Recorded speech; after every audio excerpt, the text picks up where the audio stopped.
살자고 먹는 약에 발암 물질이 검출돼 충격을 주고 있습니다. 중국산 고혈압약 원료에서 발암 의심 물질이 검출됐는데 이 치료제를 처방받은 환자가 약 18만 명인 것으로 집계가 됐습니다. 이런 가운데 쯔쯔가무시병에 걸리게 하는 털 진드기가 중증 열성 혈소판 감소증까지 옮긴 사례가 국내에서 처음으로 확인됐습니다. 네, 이와 관련해서 이승남 가정의학과 전문의와 함께 자세히 이야기 나눠보도록 하겠습니다. 어서 오십시오. 어서 오세요. 네, 안녕하세요.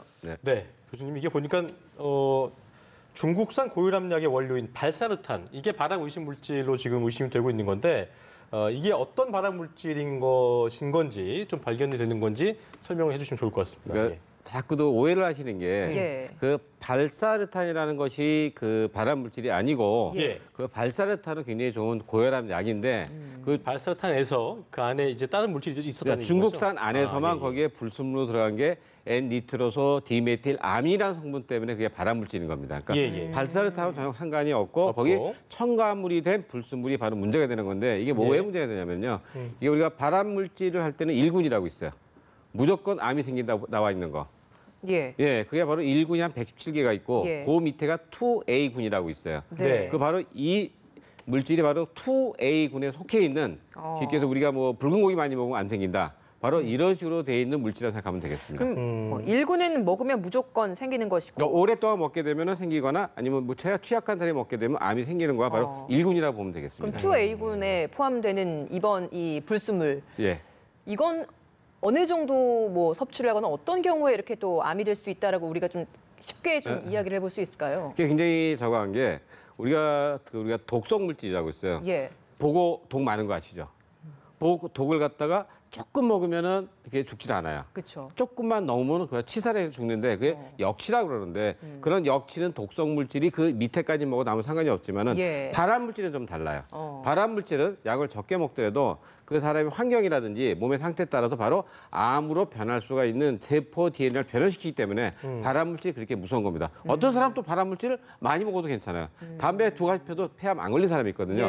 바로 그게 문제가 되는 겁니다. 그러니까 사람마다 체질 따라 다를 수 있다는 말씀이신가요? 체질이라기보다는 자기 환경, 몸속의 상태 그에 따라 다를 수가 있습니다. 그렇군요. 그러니까 어쨌든 중국 생산업체에서는 지금 말씀하신 대로 불순물도 극히 적은 양이라고 강조를 하면서 또 중국 언론들은 유해성이 입증되지 않았다 얘기했는데 지금 교수님 말씀 들어보면은 적은 양이어도 문제가 되는 거네요. 바로 그게 문제인 거예요. 이거는 딴 거랑 같이 많이 먹고 적게 먹는 문제가 아니라 우리 옛날에 체르노빌 원전 사고 났을 때도 반사는 피폭에 된 사람이 많았지만 그 모든 사람이 다 암은 걸린 게 아니고 특히 어린이라든지 노약자 많이 걸리고 적게 걸린 사람도 암이 걸린 사람이 많아요. 양이 문제가 아니라 들어갔다는 자체가 문제가 되는 겁니다. 그러니까 조금만 들어갔어도 만약에 세포 변형이 오게 되면은 그것으로 인해서 발암이 생길 수가 있기 때문에 그런 거고 또 한 가지 너무 걱정 안 해도 되는 거가 모든 사람이 이걸 갖다 먹어서 그 사람이 다 발암이 생기는 게 아니기 때문에 사람마다 조금씩 차이가 있을 수가 있습니다. 그렇군요. 지금 굉장히 혼란이 많아서 여기저기 문의를 하느라 약국도 굉장히 분주하고 병원도 굉장히 분주할 것 같아요. 저도 분주해 오늘도 20통 전화 받고 왔어요. 전화 많이 왔었죠. 네, 많이 와요. 제일 많이 하는 질문이 뭡니까? 자기 먹어도 되느냐. 그렇죠. 그게 제일 궁금할 것 같은데. 두 번째는 이 약을 갖다 바로 바꿔줄 수 있느냐. 세 번째는 딴 약으로 바꿔도 안전하냐. 이 세 가지 제일 많이 옵니다. 하나하나 그러면 좀 여기에서 좀 답변을 좀 들어보고 싶은 게 가장 먼저 그러면 발사르탄이 들어간 뭐 고혈압 약 먹어도 되는 겁니까? 발사르탄이 들어간 고혈압 약 중에서 중국산 불순물이 들어가지 않은 거 계속 드셔도 됩니다. 단 발사르탄이 들어가 있고 중국산 불순물이 들어가 있지만은 이 약을 갖다 그럼 바로 끊어야 되느냐? 내가 저기 뭐 멀리 있어요. 지방에 있어가지고 아니면 섬에 있어요. 약을 바로 바꿀 수가 없잖아요. 이럴 경우에는 약을 끊게 되면 혈압이 갑자기 확 올라가가지고서 그것으로 해서 더 무서운 뇌졸중, 뇌출혈이나 뇌경색, 심장마비가 올 수 있기 때문에 여태까지 먹었기 때문에 자기가 3일이나 일주일이나 더 먹는다고 갑작스러운 변화는 없기 때문에 일단 약을 드시면서 대체를 갖다 하는 게 좋겠습니다. 지금까지 모르고 드셨던 분들, 중국산 발사르탄 드셨던 분들 그런 분들은 어떻게 하는 거예요? 근데 약을 바꾸는 수밖에 없고요. 바꾸면 괜찮은 거예요? 그러니까 그 전까지 먹은 거는 그다음에 그거는 복골복이죠. 솔직한 얘기로. 아까 말씀드렸지만은 그게 자기한테 취약한 사람들은 어떤 암이 생길 수가 있는데 우리가 지금 이 통계적으로 나온 걸 보면 이게 가장 생길 수 있는 암이 많은 게 간암 쪽이 좀 많아요. 간암 쪽. 예, 간암 쪽이 많다고 통계가 나와 있는데 약물 해독을 시켜야 되기 때문에 그런 건가요? 아니요, 그런 그러니까 건가요? 이게 어떤 물질이 들어가서 예를 들어서 우리가 탄 고기를 먹으면 위암이 많이 생겨요.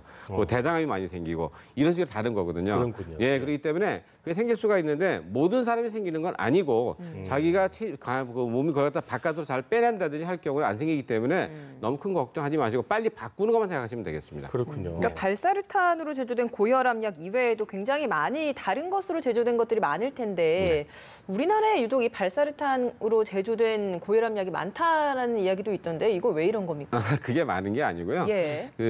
우리가 지금 이 약을 먹는 사람이 우리가 고혈압 환자가 한 1,000만 명에서 600만 명 되는데 이 약을 먹는 사람이 한 20만 명인가 그렇게 되는 걸 제가 예. 알고 있어요. 그러니까 약을 자꾸 새로 바뀌는데 왜 바뀌느냐? 약을 새로운 약이 나오는 이유는 그 약이 다른 옛날 약보다 부작용이 적고 환자한테 안전하기 때문에 나오는 겁니다. 그러니까 옛날 약보다 좋고 안전하니까 새로운 약으로 바꾸는 거거든요. 그러니까 그것 때문에 환자가 늘어난 거지 무슨 제약회사 정책이든 이런 거만 상관이 없습니다. 저희 아버님도 약국을 하셔서 제가 처방전을 자주 보거든요. 그런데 네. 이제 고혈압 약 타시는 분들 보면은 몇십 일씩 타가시잖아요. 몇 달씩 그렇죠. 타가시기 때문에 굉장히 많은 약이어서 아까 말씀드린 대로 그런 분들은 약이 굉장히 의존하는 경우가 많이 있을 텐데 네. 계속 드셔야 되기 때문에 그런 분들은 이제 약을 바꾸는 수밖에 없다는 네. 말씀이신 거죠? 방법이. 네, 바꾸는 수밖에 없는데 예. 그 같은 발사르탄 제휴 중에서도 그 불순물이 안 들어가는 제품으로 바꾸면은 아무 문제가 없고요. 예. 아니면 그게 불안하다. 하면 다른 좋은 고혈압약이 굉장히 많습니다. 예. 걱정하지 마시고 빨리 바꾸는 게 제일 좋겠습니다. 그렇군요.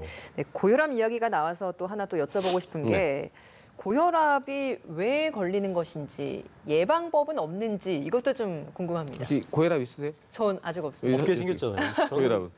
없습니다. 아버님은? 아버님도 없어요. 아, 그러세요? 예. 예, 첫 번째는 본태성 고혈압이라 그래가지고서 이거는 원인을 모르는데 유전적으로 있는 거예요? 한 가지가 아니에요. 예. 그 원인을 잘 모르는데 90에서 95%가 본태성 고혈압이에요. 1차성 고혈압. 그거는 바로 가족력이 있거나 유전력이 있거나 뚱뚱하거나 당뇨가 있거나 운동을 안 하거나 짠 걸 많이 먹거나 튀김 많이 먹거나 술을 많이 먹거나 담배 많이 먹는 경우. 이걸 갖다 본태성 고혈압이라고 그러고. 안 좋은 거 하면 다 걸리는 그렇죠. 2차성 고혈압은 병이 있어 생기는 경우. 신장 질환이 있는 경우, 콩팥이 나쁘거나 신장 병에 문제가 있는 경우, 또 하나는 합병증 같이 생기는 거예요? 아니요, 신장이 안 좋은 혈관 자체가 망가지거나 신장이 망가지면 혈압이 올라갑니다. 또 한 가지는 갈색 세포장이라고 그래가지고 암이 생기는 경우하고 여러분이 잘 알고 있는 갑상선 기능 한인증이 되면 혈압이 많이 올라갑니다. 이걸 갖다 2차성 고혈압이라고 합니다. 근데 보통 95%가 다 본태성이라고 생각하면 되겠습니다. 그러니까 이제 교수님들 날씬하신데 네. 항상 그 건강 프로그램 나오셔갖고 얘기 많이 하시잖아요. 네. 그러니까 어쨌든 그 관리를 하는 수밖에 운동을 많이 하는 것밖에는 관리 방법이 없네요. 그렇죠. 운동 많이 하고 적게 먹고 예. 잠 잘 자고 스트레스 안 받고 즐겁게 살면은 건강하게 살 수 있습니다. 싱겁게 먹고 이것도 좀 표현. 굉장히 중요하죠. 중요하고요. 왜냐하면 짜게 먹게 되면 우리나라 사람들이 보통 WHO에서 권장한 양의 2.5에서 3배를 많이 먹고 있어요. 예. 짜게 먹게 되면 아침에 어떻게 얼굴이 붓죠. 붙죠. 그것으로 인해서 물이 저류가 되면 혈압이 확 올라갑니다. 근데 그래서 이제 싱겁게 국물을 안 먹는 게 중요해요. 짠 거를 잘 먹는 사람들이 네. 그걸 먹으면서 오는 행복감이 있잖아요. 네. 근데 갑자기 싱겁게 먹으려고 하면 또 거기서 오는 어떤 스트레스 이런 것도 안 좋지 않아요? 그걸 이제 반대로 바꿔야죠. 그러니까 조금씩 들적이. 짠 거 좋아하시는구나 말씀하시는 거 보니까. 말씀을 하고요. 일단 알겠습니다. 어쨌든 조금씩 싱겁게 먹으면서 그렇죠. 관리를 잘하는 게 중요하다는 말씀을 예. 주셨고요. 자, 또 다른 주제를 좀 짚어보겠습니다. 네. 이게 쯔쯔가무시병. 이걸 걸리게 하는 털 진드기가 SFTS 말이 좀 깁니다. 중증 열성 혈소판 감소증. 이게 진드기에서 나온다고 하는 건데 이게 쯔쯔가무시병 또 중증 열성 혈소판 감소증. 이게 어떤 개념인 건지 좀 짚어주시면 좋을 것 같아요. 그러니까 쉽게 얘기해서 둘 다 찐득이가 옮기는 건데 예. 우리가 털찐득이에서 두 개가 한꺼번에 옮기는 건 처음이라는 거죠. 그래서 우리가 쯔쯔가무시병 같은 경우에는 찐득이한테 물리고 나면 물리는데 상처가 이렇게 궤양이 생겨요. 궤양이 생기면서 발열이 되면서 그것으로 인해서 몸에 발진이 생기다가 몸 상태가 안 좋아지면서 예. 사망할 수도 있는데 이건 사망률이 좀 떨어집니다. 이건 사망률이 떨어져요. 쯔쯔가무시병. 예, 쯔쯔가무시병. 근데 문제는 뭐냐? 지금 얘기했던 그 좀 긴 거, 우리 SFTS. 영어에서 SFTS라고 그러는데 예. 이거 같은 경우에는 바이러스에서 발진되는 건데 이거는 물린 다음에 발열, 구토, 설사가 나면서 몸에 장미진 발진 같은 게 생기다가 하는데 문제는 뭐냐? 이거는 20%에서 30%가 사망할 수가 있어요. 치사율이 높군요. 굉장히 높습니다. 그래서 문제가 다른 겁니다. 그렇군요. 이게 감염되면 일단 첫 증상이 어때요? 그걸 또 알아봐야 되잖아요. 이게 몸이 이상한지를 알아야 되기 때문에. 우리 쉽게 하면은 식중독 걸린 것 같아요. 열 좀 나고 토하고 설사하고 몸 아프고 배 아프고. 그러니까 잘 모르는 거예요. 그러다가 갑자기 몸에 자반증이 생겨요. 자반증은 뭐냐면 이렇게 출혈되는 거 있잖아요. 조금조그맣게. 그러니까 멍이 들듯이 반전 같은 게. 반전같이. 그럴 때는 바로 가야 됩니다. 왜냐하면은 이 쯔쯔가 우리가 그 SFTS는 문제가 뭐냐면은 이거는 바이러스 질환이지만 치료약이 없습니다. 그래서 대증요법을 해야 되기 때문에 빨리 가서 몸을 갖다 건강하게 만들어 줘야지만 날 수가 있기 때문에 이런 경우에는 빨리 가서 진단받는 겁니다. 그러니까 그 바이러스를 없애는 약보다는 없습니다. 몸 상태를 좋게 만들어 줘야 된다는 말씀이신 그렇습니다. 거예요? 예. 그렇군요. 쯔쯔가무시병은 치사율이 낮은데 SFTS는 치사율이 높은데 이번에 두 개가 동시에 같이 나온 환자가 나왔다는 건 그럼 이 사람의 치사율을 저희가 좀 어떻게 예측을 해봐야 할 것인지. 굉장히 높죠. 상당히 위험하겠네요. 이분이 나이가 70대? 아마 그런 걸로 알고 있는데, 노인분이신 걸로 알고 노인분이니까 있는데, 그러니까 나이가 많은 사람이서 또 왜 문제가 되느냐? 예. 면역력이 많이 떨어지기 때문에 더 문제가 돼서 그때 우리가 메르스 사태 났을 때도 어땠죠? 나이가 드시고 면역력이 떨어진 사람이 많이 걸리고 사망을 많이 했기 때문에 예. 이런 분일수록 더욱더 조심해야 되겠습니다.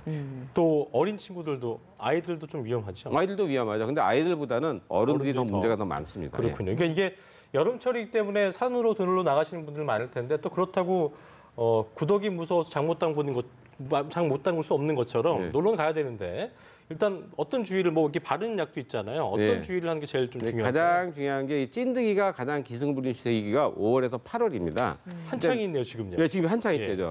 근데 나갈 때 일단 접촉을 안 해야 될 거 아니에요. 얘가 안 물리게. 그러니까 어떻게 되겠죠? 긴 소매, 긴 바지를 입어야 되겠죠. 예. 그리고 나서 두 번째는 뭐냐? 나갔다 오자마자 바로 씻고서 옷을 세탁해 주는 거. 그게 묻어 있을지 모르니까. 그렇죠. 세 번째는 뭐냐? 그 풀이나 숲에 가서 눕지 않는 겁니다. 왜? 맨살이 닿게 되면 걔네들이 물 수가 있기 때문에 이런 걸 주의해 주는 게 굉장히 중요합니다. 그렇군요. 예. 네, 이 두 가지 질병 이외에도 여름철에 좀 주의해야 할 전염병이 있다면 마지막으로 좀 짚어주시죠. 가장 많은 게 뭐 식중독이죠. 뭐 배탈 나는 거. 그리고 우리가 대장균이라든지 콜레라, 장티푸스균, 그다음에 여러분 알고 있는 그 우리가 비브리오균 같은 거 예. 네. 이런 경우에는 중요한 게 우리가 솔직히 콜레라, 장티푸스는 많지 않지만은 비브리오 헤몰리티쿠스는 잘못 먹게 되면 사망할 수가 있어요. 특히 간이 나쁜 사람이나 면역력이 떨어진 사람은 그런 사람도 가장 중요한 게 뭐냐 어패류에 많거든요. 그래서 우리가 고기나 이렇게 뭐 생선이나 패류를 먹을 때는 74도 이상에서 꼭 1분 이상 끓여서 먹는 게 굉장히 중요합니다. 예.